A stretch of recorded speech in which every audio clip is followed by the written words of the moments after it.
Hola, en este segundo video voy a presentar brevemente las actividades del curso y les sugiero que ustedes las revisen con detalle porque están contenidas en la diapositiva que tendrán al alcance de la mano. Bueno, en el curso nosotros trabajamos actividades en los distintos módulos en función del propósito de los logros de aprendizaje de cada uno de ellos. En ese sentido, ustedes van a poder observar en la diapositiva que cada módulo tenía una actividad específica o actividades específicas que apuntaban al contenido que se trabajaba en cada uno de los módulos. Lo que yo voy a hacer ahora es detenerme específicamente en el módulo de investigación y en el módulo de comunicación escrita, porque ahí figura un gráfico que vamos a ver a continuación y que es el gráfico que refleja toda la estructura del trabajo que se hacía. Lo que acabo de mostrar de manera muy rápida es el conjunto de cuadros que ustedes tienen a la mano en la diapositiva que también está impresa, y les sugiero que revisen cada una de estas diapositivas, cada una de estas vistas y lo que implican las actividades, o sea, cuál era el contenido y cuál era la actividad realizada. Muy bien, entonces me centro específicamente en el cuadro que les había comentado. En este cuadro notamos la presencia del organizador de investigación. Si ustedes se fijan, tenemos el área de interés, el tema, el objeto de estudio, la perspectiva teórica, la pregunta de investigación, el estado de la cuestión, los términos clave, las respuestas, las evidencias, el fundamento teórico, las conclusiones preliminares y el listado de referencias. Todo esto estaba en la tabla de Excel o, en su defecto, en una presentación en diapositivas. Este organizador lo que hacía era representar lo que se hace en un trabajo de un curso específico en la universidad o en un trabajo escrito, porque tenemos una introducción que es la presentación de la pregunta de investigación con el planteamiento del estado de la cuestión y los términos clave. Luego se trabajaba un desarrollo que implicaba las respuestas, las evidencias y el fundamento teórico, y se terminaba con un conjunto de conclusiones preliminares, ¿no? Para cerrar con las referencias que no son parte exactamente del texto, pero que sí permiten justamente complementar todo lo que se ha planteado en el trabajo. Todo esto estaba articulado a través de un conjunto de macro y microestrategias que se trabajaban en el curso a nivel escrito y también a nivel oral. Esta era básicamente la estructura de lo que nosotros trabajábamos en el caso de la indagación y en el caso de la comunicación escrita. Y también esta era la estructura que se abordaba en la exposición con algunas variantes para que de pronto pudiese alcanzar en el tiempo que se les dejaba a los estudiantes para que pudiesen exponer sus ideas. Muy bien, esto es la revisión rápida del conjunto de actividades y de la estructura de lo que se planteaba dentro de los módulos. Les sugiero que ustedes revisen con detalle las actividades que aparecen en los cuadros de la diapositiva. Ahora me quiero centrar en la metodología docente y en los ejes de la propuesta. Revisemos esta parte. En esta diapositiva podemos ver una cita de Tobón que nosotros les leíamos a los estudiantes al momento de presentar el curso. Y lo que dice esta cita es bien interesante. Menciona, el docente busca que los estudiantes desarrollen las competencias mediante estrategias de aprendizaje afectivo-emocionales, cognitivos, metacognitivos y de desempeño. Los apoya para que sean ellos mismos los que planifiquen, ejecuten y evalúen el proceso de aprendizaje.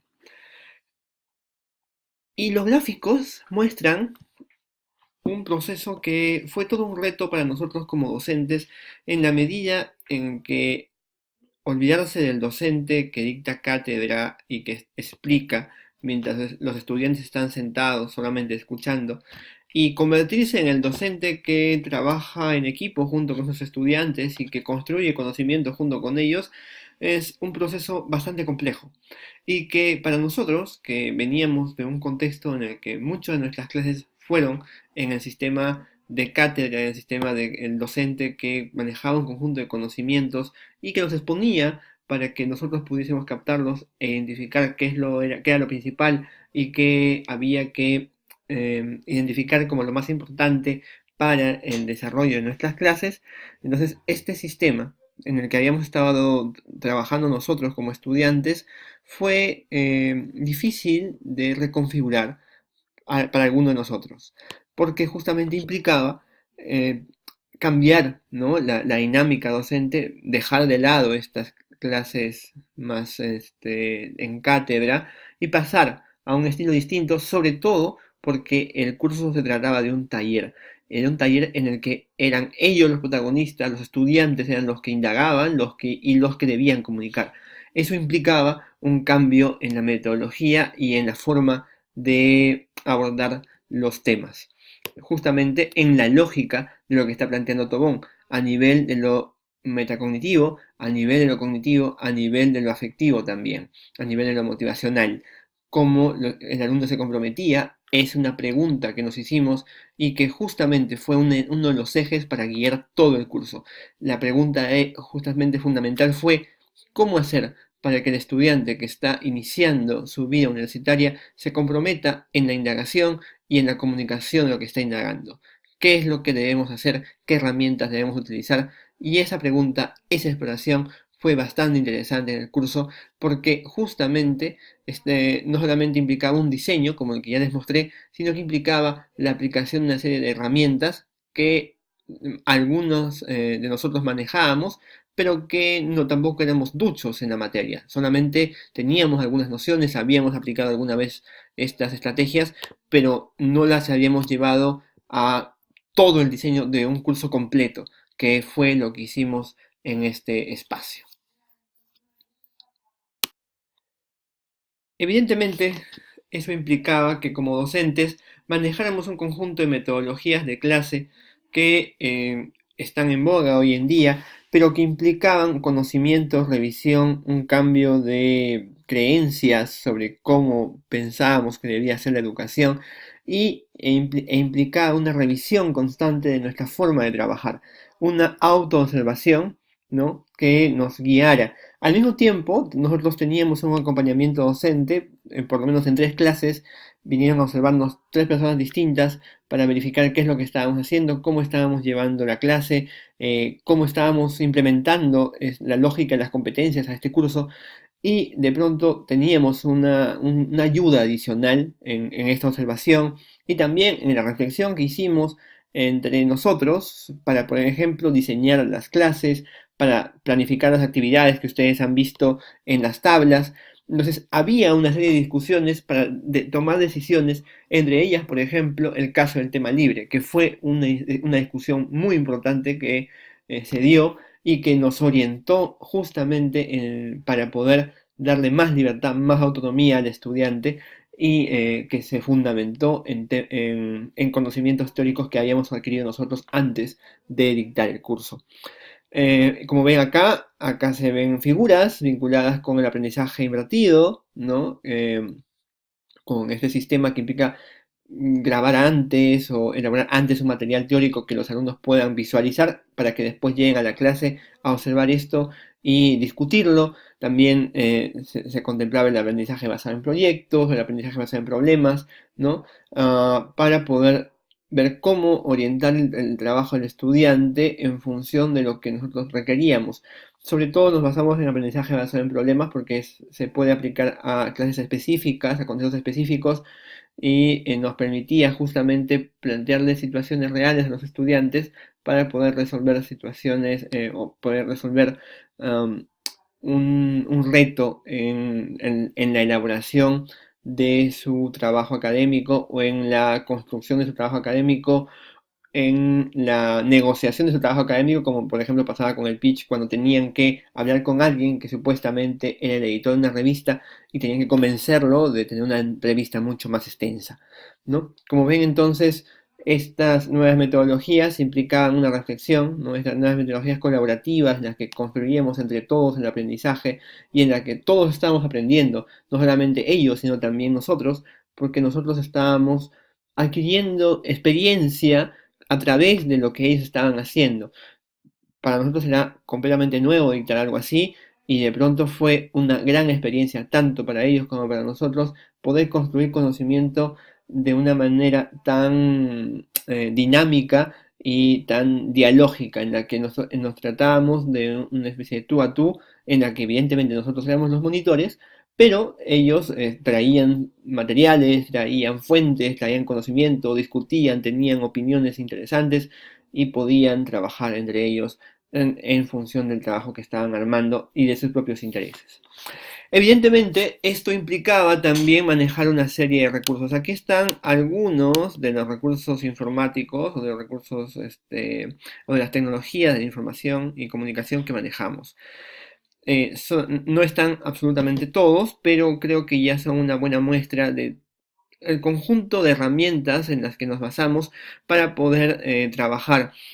Usamos plataformas como Paideia o Google Classroom. En algún momento decidimos usar Google Classroom porque era la herramienta que más vimos que se acomodaba a lo que queríamos hacer en términos de revisiones, por ejemplo, porque Google Classroom se conectaba directamente con Google Drive y podíamos revisar en línea lo que estaban haciendo los estudiantes, podíamos proponerles trabajo colaborativo, una revisión de pares, se podían revisar entre ellos a través de Google Drive, lo que también en algún momento nos permitió hacer Turnitin con incluso más herramientas, porque Turnitin además nos daba una rúbrica, los estudiantes podían valorar los trabajos de los otros a través de ciertos cuestionarios o rúbricas que permitían emitir una opinión al respecto del trabajo, no solamente corregir aspectos muy puntuales, sino también dar una visión global en un formato ya prediseñado. También usamos herramientas interactivas como el Hangouts, que nos permitía chatear con ellos y chatear de manera grupal. Teníamos un grupo de Hangouts y podíamos resolver consultas en ese canal.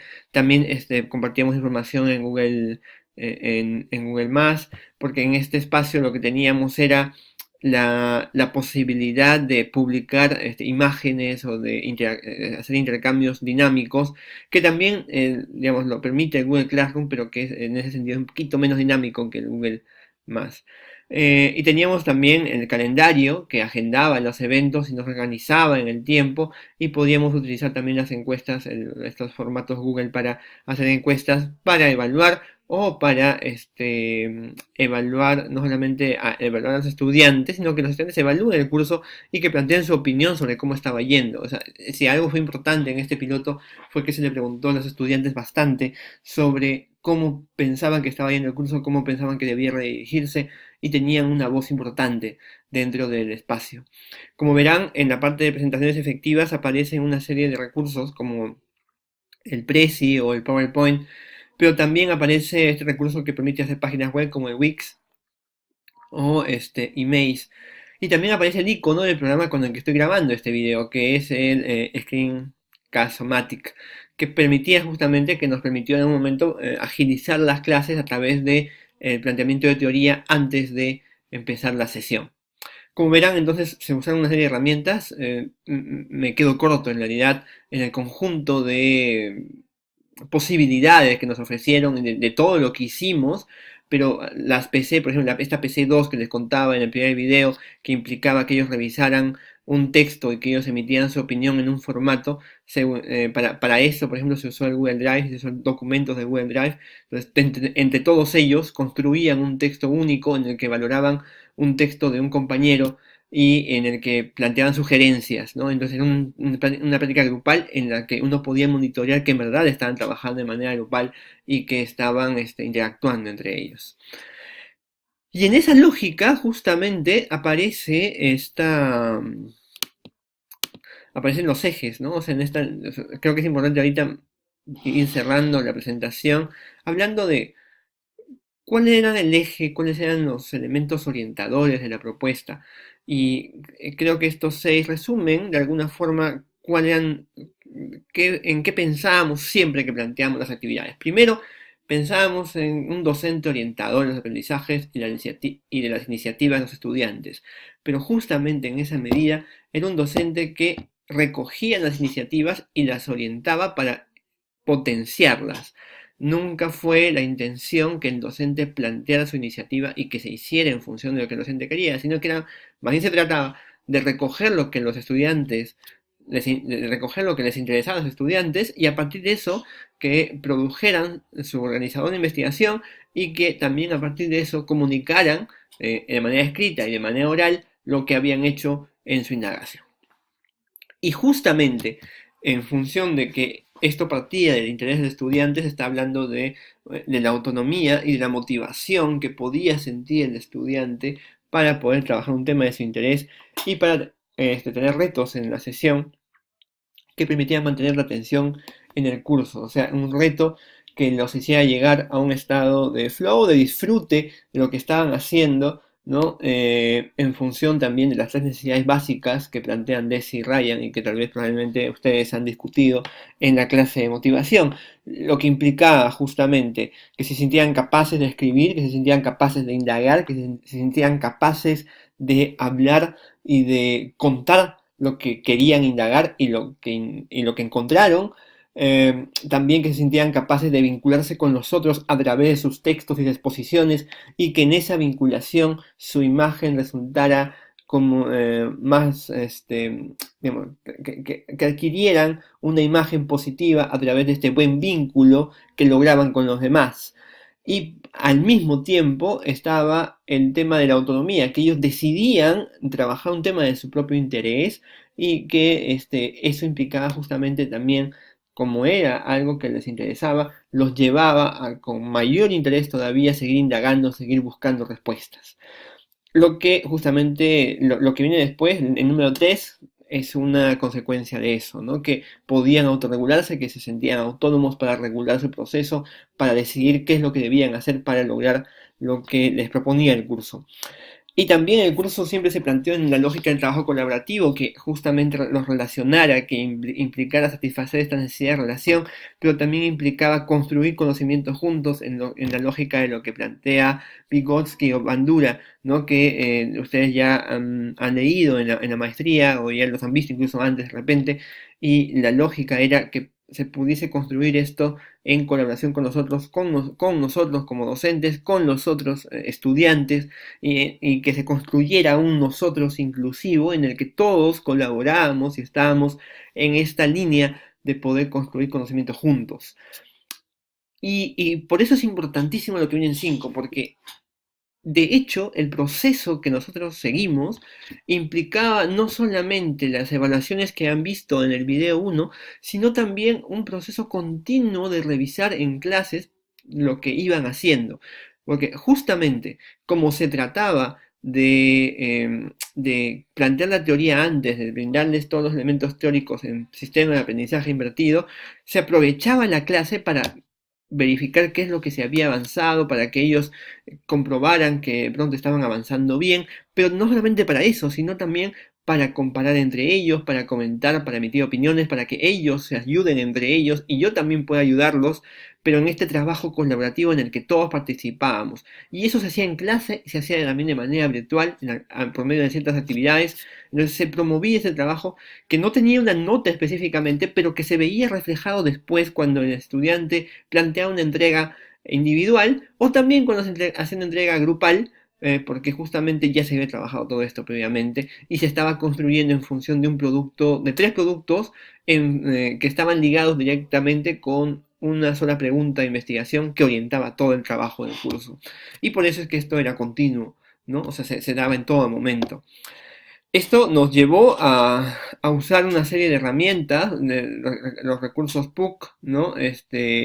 Como la biblioteca y el complejo de innovación, que ellos usaron bastante para poder plantear sus ideas o extraer sus fuentes, pero también para usar recursos tecnológicos. Y nosotros, como ya había mencionado, se utilizaban bastante recursos virtuales, nosotros decidimos hacerlo así porque permitía aprovechar no solamente las ventajas que ofrecen los recursos virtuales, sino también que el celular, que es una gran herramienta de distracción o de desatención, podía convertirse en nuestro mejor aliado para justamente ser la herramienta principal del aprendizaje. Y lo fue. Lo fue porque nos permitió filmar, porque nos permitió que ellos editaran documentos inclusive con el celular. Algunos llevaban laptop, algunos llevaban tablet, pero ya con el celular, con los aplicativos Google, ellos podían editar. En algún momento les propusimos, por ejemplo, hacer presentaciones colaborativas en las que ellos o sea, diapositivas colaborativas en las que al mismo tiempo que nosotros estábamos resolviendo dudas, ellos colocaban en la diapositiva la duda que habían tenido y la respuesta a eso, para que eso ayudara no solo al estudiante de ese salón, sino al estudiante que estaba trabajando al mismo tiempo esa presentación en el salón de al lado. Entonces, esa interactividad, esa posibilidad que nos ofrecía lo tecnológico, se aprovechó bastante. Y en esa lógica entonces estamos en un curso que piloteó no solo el diseño, no solamente el piloteó el contenido, sino que piloteó una serie de actividades, una serie de recursos y también piloteó estos ejes que de pronto nosotros sentíamos que debían incluirse y que de pronto fueron los articuladores de todo el trabajo y que estos ejes estaban detrás de todo lo que propusimos. O sea, no era el tema de proponer por proponer lo nuevo, sino que estos ejes, basados en una revisión teórica bastante detenida y que ustedes tal vez han visto en las tablas que aparecen arriba, implicaba justamente poder hacer mucho más en función de una teoría sólida que estaba detrás. O sea, no era una propuesta que era solo el diseño, que era solo la actividad, no, no, sino que estaba pensando en una teoría sólida que podía tranquilamente hacer que todo lo demás funcionara y que podía incluso hacer que el diseño se reelaborara, pero sin perder de vista que lo principal era lo que estaba acá. Y eso articulaba todo lo demás. Si en algún momento alguna de esas partes hubiese fallado, hubiese tenido problemas, se podría haber reconfigurado a partir de esta base que era la que articulaba todo y la que nos permitió trabajar como trabajamos. Creo que en esa lógica entonces hay que pensar el rol que tuvimos nosotros como docentes, que lo que implicó para nosotros hacer el curso. Creo que mucho de lo que implicó se los he planteado ya a través del diseño del curso, a través de esta explicación, pero también es importante mencionar que para nosotros hacer el piloto fue un reto porque implicaba, como ya les había dicho, revisar literatura, revisar lo que estábamos haciendo, observándonos, experimentar un poco y contarnos todas las semanas que hacíamos, y de pronto teníamos la ventaja de que dos de nosotros dictábamos en la mañana y uno en la tarde, y en la tarde podía mirar a través de lo que comentábamos en un grupo de chat que teníamos entre profesores, qué es lo que había salido, qué es lo que no había salido, y él podía mejorar lo que habíamos hecho, nos informaba sobre esas mejoras, y a la siguiente semana nosotros podíamos ajustar a partir de lo que nos contaba. Entonces implicaba también un proceso nuestro de docentes para poder articular todo esto. Y creo que es importante visualizar esto a tres niveles. Éramos docentes, estudiantes, y creo que hay un elemento adicional, que es el elemento institucional, que tiene que ver con esta lógica de las competencias y demás, que también hay que pensar cuando se trabajan estos temas y cuando el docente reflexiona, porque el docente debe reflexionar sobre la práctica de sus clases, pero también es importante que lo haga a nivel de cómo lo que está haciendo y lo que está planificando aporta a lo curricular, o cómo se puede renegociar lo curricular con la institución en función justamente de lo que observa y de lo que evalúa. Y en esa lógica creo que es importante visualizar esto también en función de otros currículos, de otras experiencias, y comparar y mirar qué es lo que está sucediendo. En ese sentido, yo les planteo la siguiente propuesta. Vamos a hacer una comparación curricular. Y esta comparación curricular implica lo siguiente. Aquí está planteada la primera actividad, que implica que sobre la base de lo planteado previamente, vamos a comparar las competencias genéricas y los resultados de aprendizaje del curso con el currículo nacional, el documento de la LONCE española, y las competencias claves de la formación permanente de la Unión Europea.